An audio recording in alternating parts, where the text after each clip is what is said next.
I think my craziest theater story has to be when I directed The Three Little Pigs. It was a children's program, and we got to the very last show, and we were about 5 minutes until showtime.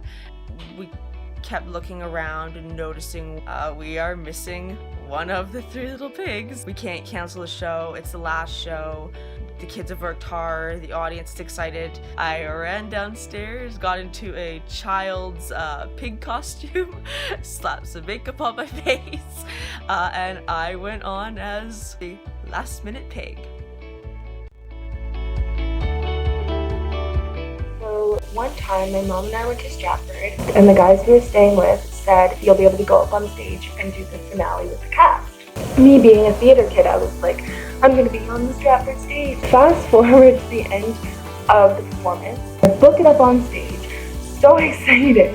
It becomes very obvious as soon as I get up there that the kids up there are all part of like a camp or something. Clearly everyone knows what they're doing, and I have no idea what is going on. And I can't just leave because like it's the finale. I can't just go back to my seat. So I'm like, okay, I gotta make the best of this.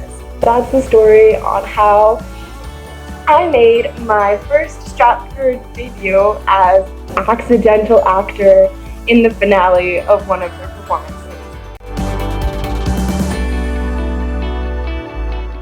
It was Come Back to the Five and Dime, Jimmy Dean, and I was playing Stella May.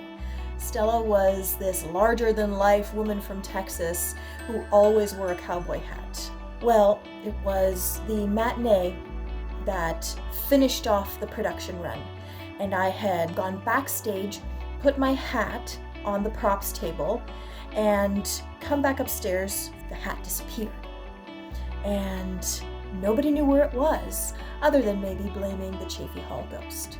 And to this day, nobody still knows where that hat disappeared to. So there you have it. One of my favourite roles that I performed was as Percy Talbot in the Spitfire Grill, a musical. I had a few days off in between the 2 weekends. I got sick. It developed into bronchitis. The Friday comes around and I felt awful, but I made it through. Woke up the following morning with no voice. It was heartbreaking. There was no way that I could sing. Not a chance. I came up with the wonderful idea of me lip syncing and someone singing my songs from backstage. And that someone was Jodie Auckland. Jodie is my mother. So I start and I'm lip syncing the song and my mom is singing from backstage. I've got croaking voice, and then I go back into the singing again. And you could kind of see the audience members thinking, wait, how does she singing like that when she's speaking like that?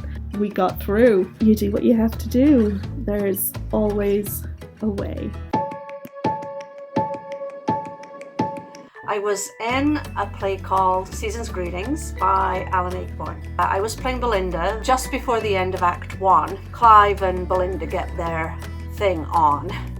What is supposed to happen is we start at it and I fling myself back. The lights and the music and everything's supposed to suddenly happen. All very well and good until the last night.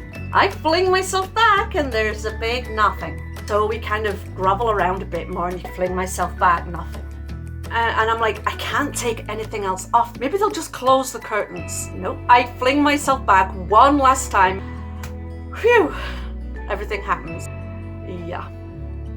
Really heart-stopping terror.